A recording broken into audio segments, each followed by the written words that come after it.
You are Locked On Wolverines, your daily podcast on the Michigan Wolverines, part of the Locked On Podcast Network.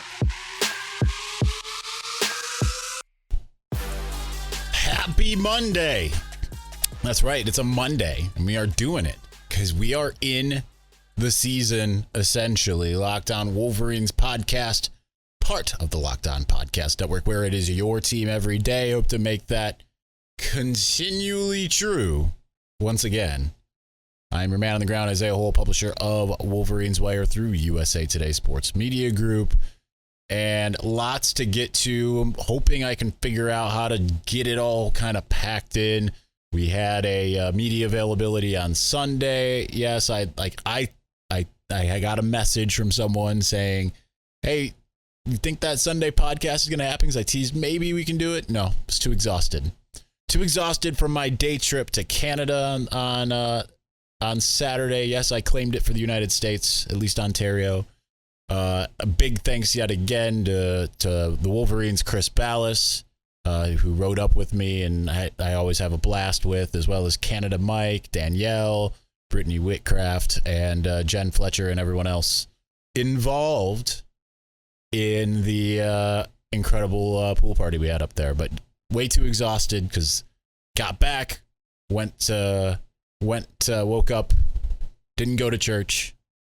Went to media availability instead. Got Sherrone Moore and Matt Weiss. I think that they both had interesting things to say. But we also heard from Jim Harbaugh via the In the Trenches podcast with Jon Jansen this morning, Monday morning, and there's just interesting things all around. So let's start off by, I want to go press conference and then some of the Jim Harbaugh stuff. Nothing that Sherrone Moore necessarily said kind of really stuck out to me particularly. I don't think that there was much there that was like groundbreaking. But I think that the one revelation, which Jim Harbaugh kind of confirmed today as well, was the despite what the roster said, third running back possibility is still Kalel Mullings. Roster only has him listed as a linebacker. But he said, no, he is still working with us at running back. I think that could be your move as far as trying to replace Hassan Haskins. And I asked Sherrone Moore, like, what do you do to replace Hassan Haskins? And it's like, well, we still got two really good running backs, but really didn't have an answer when it came to finding that short yardage back. Will that come to bite Michigan? It depends, right? Because if you're just so efficient on first and second downs, you don't necessarily have to worry as much about third and shorts. And they have other options too, right? I mean, you can play a different style of ball. Keep in mind, yes, Hassan Haskins has been on the team for a while. He's been playing regularly since halfway through 2019. Kind of wasn't really utilized as he should have been in 2020. And then, so last year was kind of the 1 year where he really was the dynamic player they were able to lean on. This is kind of where I stand with any kind of departure when it's this, well, you're not going to replace that guy. It's like, well, at some point, the team has had success without necessarily having that guy or even that type of guy on the team, right? So I think that, yes, that was a huge help, but just with all of the offensive weapons, while you would like a third and short guy, and maybe Kalel Mullings is that guy. I don't know that Tavier Dunlap is big enough for that. At the sub 200, I believe still. He's like 5'11", 196. CJ Stokes got a lot of love from Jim Harbaugh on the podcast this morning, but it was kind of more of like he's a Blake Corum type. So they might not have that guy on the roster, so they'll just have to figure out something else. And listen, if one of those guys has wiggle, because we know Blake Corum, we know what he is. That doesn't mean that he can't get better, because he can. Obviously, he can hit the hole. You don't maybe you don't necessarily need just the big fullback-ish type. I mean, Hassan Haskins wasn't that. He just had a knack for falling forward. But it'll be interesting to see who they kind of figure out could be that third down back. Or, I mean, they could really rely on those other guys. You can have Blake Corum and Donovan Edwards out there at the same time. Maybe those two and Kalel Mullings out there at the same time. AJ Henning.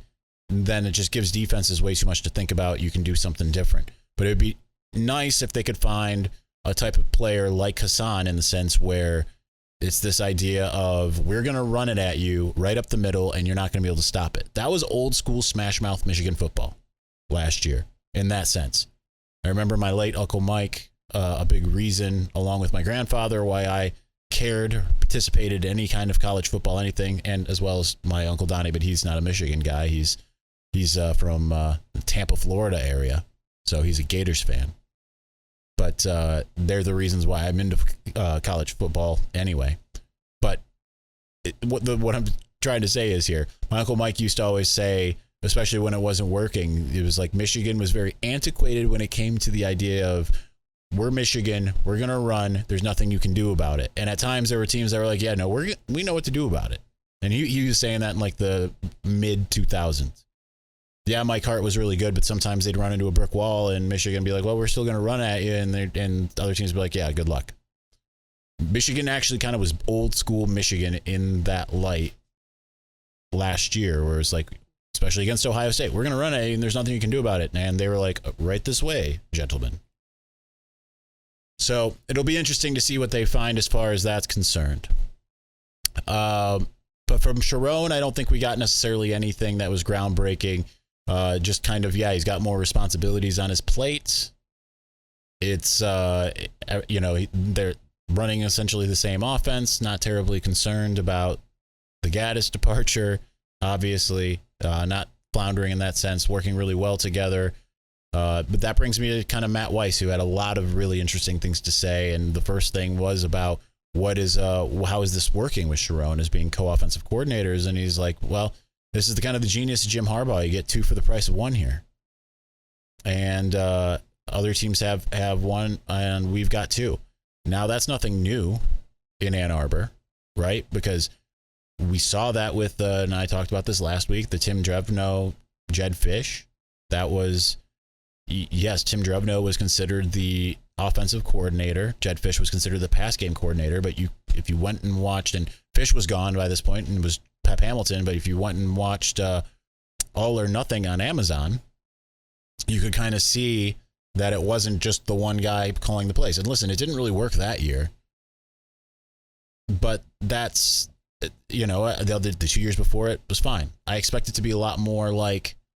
That was a too many cooks in the kitchen in many different facets, right? Because you had that duo in Pep and Tim Drevno, and Tim Drevno was also sharing offensive line responsibilities with Greg Fry.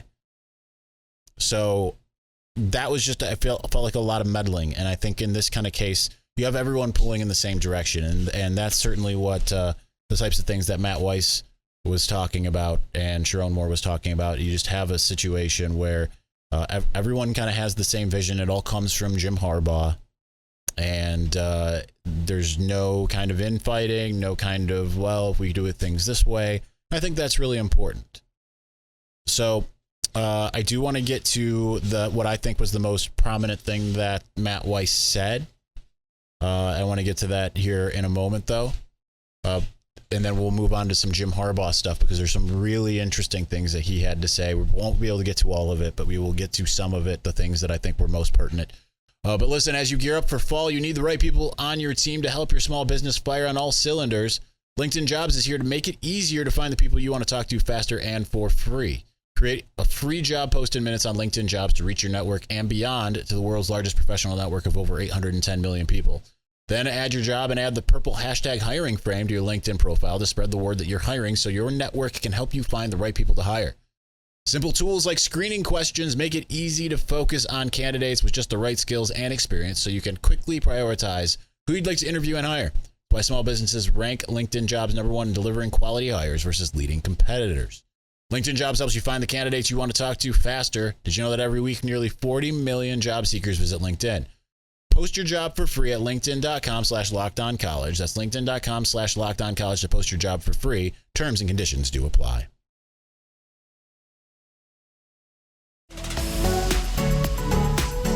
All right, still plenty to talk about here. I almost need to just go ahead and pull up the notes of what they were all saying, because I know I'm just not getting to everything that's super pertinent. But the thing that I thought was really interesting coming from Matt Weiss on Sunday was he was asked about quarterback recruiting, and the idea of scheme Like, you hope that the offense, kind of sells itself. And he was like, that's what I thought it was like. Thought it was going to be like. Because keep in mind, yes, he did spend time at Stanford. He wasn't in a recruiting role. But he's been at the Baltimore Ravens for quite some time, coming from the NFL, orchestrated the best running attack that the NFL has ever seen. And so I thought coming to Michigan, it would just be like, here's our product. Don't you want to come and play for this? And he's like, it's not the case. He's like, if you go out there and were to say in the NFL as a free agent, yeah, I'm signing with this guy because I really have a great relationship with my position coach. We're playing Fortnite at 2 a.m. He's like, everyone would be like, you're crazy. But yet that is endemic to how things operate at the college level. And he's like, listen, Michigan self-selects in the sense that guys who really care about football, that don't care about lay down lockers, and I'm adding some stuff here, water slides, spas, those types of things, flat screen TVs in your locker room. He's like, people who come here are the ones that care about wanting to become a better football player. And if you're trying to select that guy that's like, hey, I can play Fortnite with him at 2 a.m. Guess what? When you're a player and you need to be developed, that guy's going to be doing the same thing with another 16-year-old. And when you put it like that, I think it's interesting. Now, when you mix that with the fact that he also said, listen, I'm still trying to figure out this college recruiting thing. It is different. I'm trying, like he said this all in the context of, I'm still trying to figure out how to be able to be the guy that you can rely on to be prioritizing your development and winning games and recruiting. And it's a different deal. And by all accounts, it's going really well as far as with Jaden Davis, 2024 5-star. But we'll see how that plays out. Jaden Davis reportedly had an incredible visit to the barbecue at the Big House a couple weeks ago. So we'll see how that ends up working. Because it almost felt like, I don't think it was, but it almost felt like a shot at, some of the others that they've recruited who have interest in other things, right? And maybe the things like interest in NIL, which I think one of the issues when it comes to NIL and recruiting in particular, not NIL once you've established yourself, but and maybe a little bit that, but you're going to be having a situation, and this is what it's like in the NFL, so maybe it's not too different, but the situation where you have essentially high school kids making more than their position coach. So how do you get them to listen or to care about the football thing? If you're already getting paid. So that's where I really like Michigan's meritocracy kind of idea, but they need to figure out how to make that work, because you can't just give up on recruiting and hope that development works out. That not at a school like Michigan. All right, Jim Harbaugh had a lot of really interesting things to say. He reiterated what he had said and actually kind of took it several steps further from what he said at Big Ten Media Days, when he came out and said, I have a sneaking suspicion that our defense is going to be better than last year, calling it like a no-star defense, but pointing to how the offense last year was a no-star offense, and it still ended up being kind of, full of stars, right? With the exception of maybe Daxton Hill, because he was a 5-star, and I guess a little bit Aiden Hutchinson. I think that no one was really looking at the defense in the sense of like, man, they're going to be screwed when they lose those guys at this time last year, No one was really talking about it like that. Now, weirdly, that's how we're talking about it. And I said last week, listen, this is the second worst defense that Michigan's had in the Jim Harbaugh era, 2020 being the worst, as far as from statistical standpoints. Now, time on task in the sense of making timely plays, different story, right?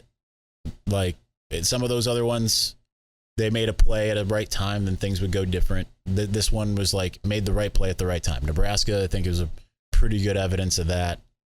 But that's kind of how this last season went. But Jim Harbaugh came out and said on Monday, he's like, listen, I think that this group is much further ahead defensively than the defense we had last year was at this time. So that's number one. He comes out and says again, he's like, I think this defense is going to be better. I really do. I think it's going to be better than last year's defense. And, he's pointing out all these guys that are really coming along. Taylor Upshaw was the first edge rusher out of his mouth. I thought that was interesting.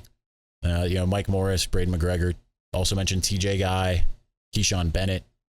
But Julius Welshoff was actually the second edge rusher that he mentioned. You mentioned Jalen Harrell as well. Interior, when asked about Mozzie Smith, he also talked about Chris Jenkins, Rayshon Benny, Dominic Giudice, George Rooks. George Rooks was the first of those three guys from last year that came in. He also did mention Ike Iwunnah. No mention of Cam Good. So I'm curious about that. I'm curious to see how he works because I have high expectations for him. You did mention Kenneth Grant and Mason Graham. Didn't go overboard, just kind of mentioned them. But then I think where things get kind of tantalizing as well is him talking about the secondary. He's like, listen, for some of these guys, he's like, we want more Rod Moores. Rod Moores has just been insane. Talked about his insane work ethic, how he watched doubly the amount of film as anyone else and was like, look at this crazy guy. He thinks he's going to play. And then sure enough, ends up being integral. So he said that, you know, that his continued thing throughout this entire 45-minute podcast was how did it go? it was like emulate and surpass. I'm missing something in there. You'd think with how many times I had to write it when I was transcribing that I'd remember it offhand. No, not how it works. Mine does not work that way. Remembers things from 30 years ago, does not remember things from 20 minutes ago. But he kind of hammered that home. He's like, emulate that guy and then surpass him. You know, that's what we're trying to preach. But he was really excited about the secondary. Talking about DJ Turner, how he's able to keep in line running a sub 4.3 with Roman Wilson. Those two are running step and step. So that's cool. Saying like Will Johnson's the real deal. I don't think he mentioned Jamon Green now that I think about it. But he mentioned a lot of the freshmen, the younger guys. And just Zeke Berry says like he's going to be a Rod Moore type. It's like he didn't get talked about enough before. Said Cody Jones was, right there. Keon Sabb really taking a step forward, taking things very seriously. Safeties mentioned the other freshman, Damani Dent. These are all people last week, I believe it was, that I was just over the moon for, and he seems to be too. Now, talking about the edge rushers, he did mention Micah Pollard as well. He didn't mention him in the linebacker core. So I'm curious because that's where I've long thought of him being, and then looking at his weight, maybe not so much, but maybe they're looking at him as kind of that Jalen Harrell, Josh Uche type. So we will see. Also waxed poetic about Junior Colson, which is exactly what I want to hear. Nakai Hill Green, it's also what I want to hear. And then talked about the freshmen as well as Jolie Velasquez.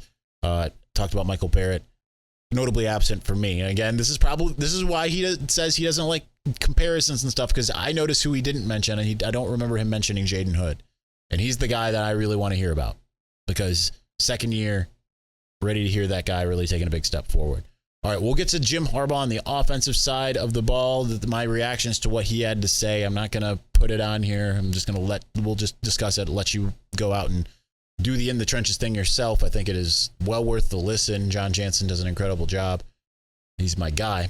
But anyway, betonline.net is the fastest and easiest way to check in on all of your betting needs. Find all of your favorite sports and events at the #1 online source for odds, lines, and games. Find reviews and news of every league, including Major League Baseball, NFL, NBA, NHL, combat sports, esports, and even golf. BetOnline continues to be the top online resource for all of your sports wagering information, and from live in-game betting, scores, and podcasts, they have you covered.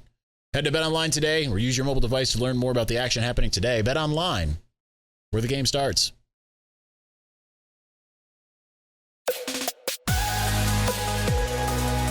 Got Zuri laying here at my feet. This dog will not go outside unless I take her out there, and I haven't done that because we have had a busy day full of stuff from yesterday, Jim Harbaugh, so many things.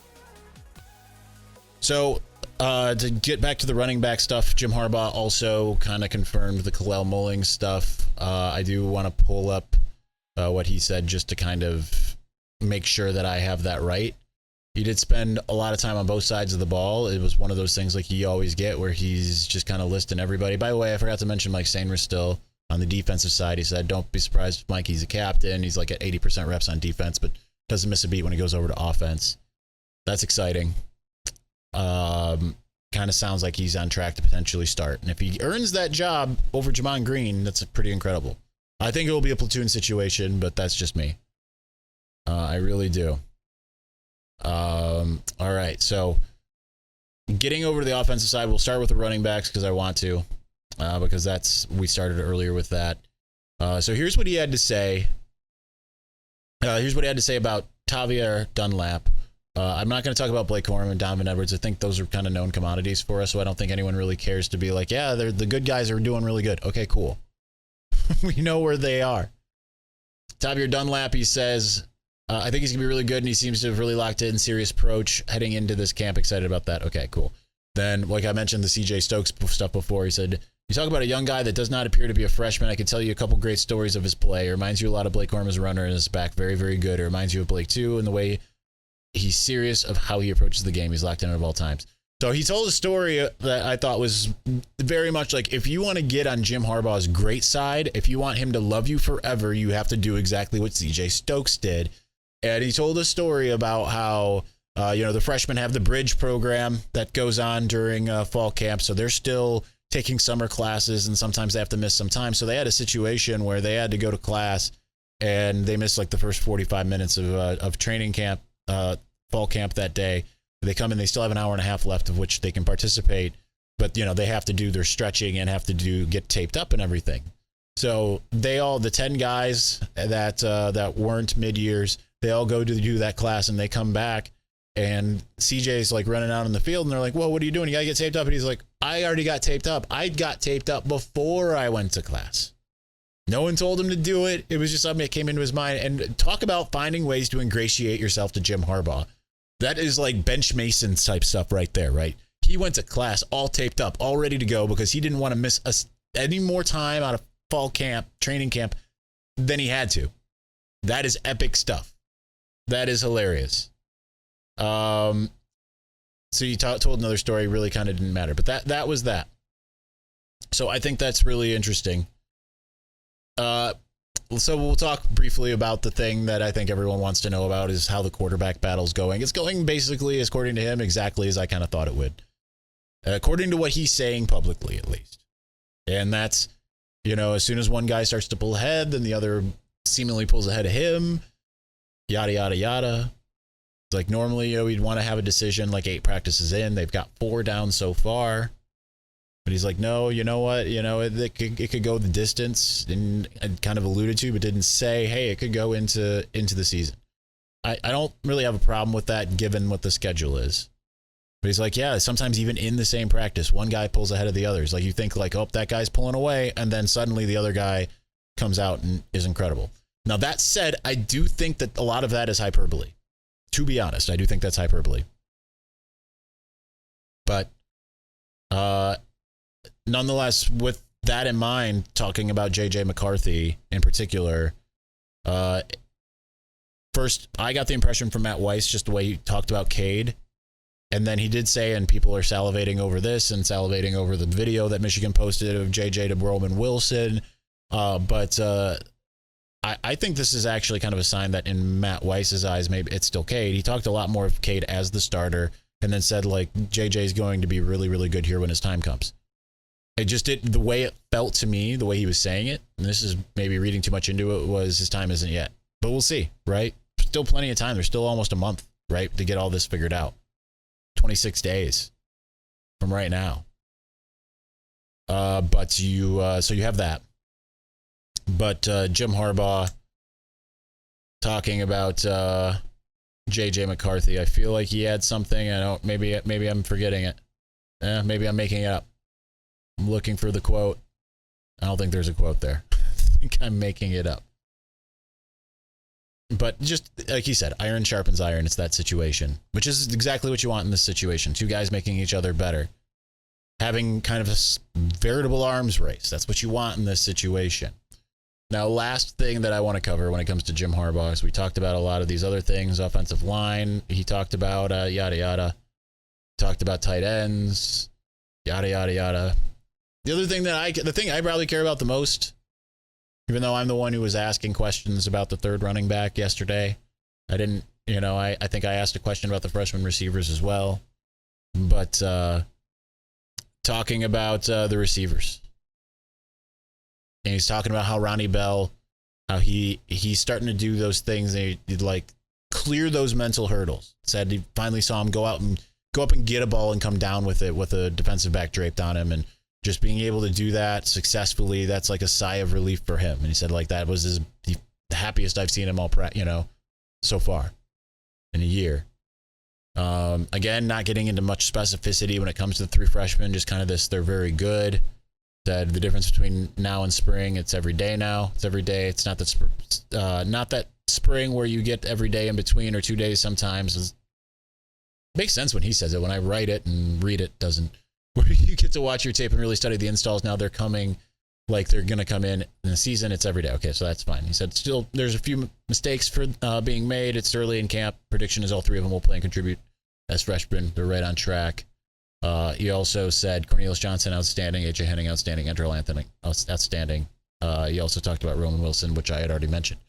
But I think the thing where I want to temper my enthusiasm when it comes to the freshman receivers is, number one, the deep room. There's so many players ahead of them. Do I think they'll contribute? Absolutely. But remember 2019, we were all just gaga over Eric All and Mike Sainer still. And I remember having conversations with people, at games. I'm no longer, by the way, sharing like specificity when it comes to any inside info, even if that coach is gone, because someone posted something on Instagram. Like, hey, that's supposed to be between y'all and me, not to be posted out there on social media. I know it's fair game, but it's supposed to be a trust factor between us. So no more specificity. I'm just going to say someone y'all know. And I remember talking to him about Giles Jackson, Mike Sainer still, and Mike Sainer still in particular is like, he's just kind of got that, like, it's too much, right? Like, he was great in the spring, but now that it started, it's just like, it's overwhelming. So he's got to have some time to kind of settle in. Expect that when you have freshmen, right? Some will be better than others where the kind of everything clicks, everything makes sense, everything is okay. The dots are connected. And that's kind of in anything. I remember when I worked at United Talent Agency, it was a situation where it's like you're working with an agent on a desk as an agent trainee, and things don't make any sense, and then suddenly everything clicks, right? Why am I calling why after this call am I making this next call, and after that I'm making this next call? Why am I writing this email? Why am I sending the script to somebody? You have to have that moment where all the dots get connected. And I think that's part of it. And just from a conditioning standpoint, it's a different deal than high school, right? You're not able to go out there and just dominate because you're better than everyone. You have to work to be better than everyone at the college level, especially at a place like Michigan. So I think that's that. Observe was the first one. Observe, emulate, and surpass. Now that I have my article pulled up here. So that's what Jim Harbaugh said multiple times throughout. So I will say this. With everything, I'm doing the invariable thing I do every year. I'm buying into the hype. But here's the thing. I was already hyped before. There's nothing that he's telling me that's different than what I expected. So when it comes to buying into the hyperbole versus having already bought into it, my analysis of this team matches the hyperbole that Jim Harbaugh is using, which makes me think it's not hyperbole at all. That said, we've heard it every year. There's very little criticism, which makes me wonder that if when we get him for the first time as the media during fall camp, kind of want to ask, we hear all the good, where's the criticism? No, he's not going to answer that, so I'm not going to ask that, but I kind of want to. All right, we are out of time, but thank you for watching and or listening. We will be back on Tuesday with more fall camp talk, probably. Sounds about right. All right, we'll talk to you then. Thank you for watching and or listening. Peace.